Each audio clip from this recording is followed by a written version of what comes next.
Who are you? They want to beat you up because you killed my brother, you killed my son, you killed my sister. Awami লীগকে নিষিদ্ধ করা হয়নি, বরং দেশের রাজনৈতিক নিরাপত্তার স্বার্থে তাদের কার্যক্রম নির্দিষ্ট সময়ের জন্য স্থগিত রাখা হয়েছে।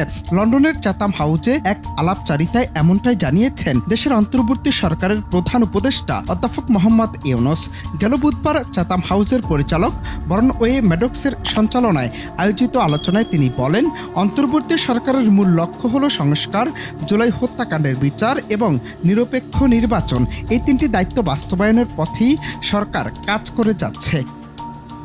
আলোচনায় এক পর্যায়ে প্রশ্ন করা হয়, জুলাই সনদ নিয়ে সমালোচকেরা বলছেন এতে আওয়ামী লীগের মতো অনেক বড় দলকে প্রতিক্রিয়া থেকে বাদ দেওয়া হয়েছে, যা গণতান্ত্রিক চর্চার পরিপন্থী। জবাবে ডক্টর ইউনূস বলেন, এ নিয়ে বিতর্ক আছে। প্রশ্ন হচ্ছে আওয়ামী লীগ আদৌ কি একটি রাজনৈতিক দল কিনা? যদি তারা রাস্তায় সহিংসতা ছড়ায়, গুম খুনে জড়িত থাকে, অর্থ পাচার করে। তিনি বলেন, ৫ আগস্ট শেখ হাসিনার বিদায়ের পর ভেবেছিলাম এটি শেষ হবে, কিন্তু তারা এখনো বাহিরে থেকে উস্কানি দিয়ে সহিংসতা চালিয়ে যাচ্ছে।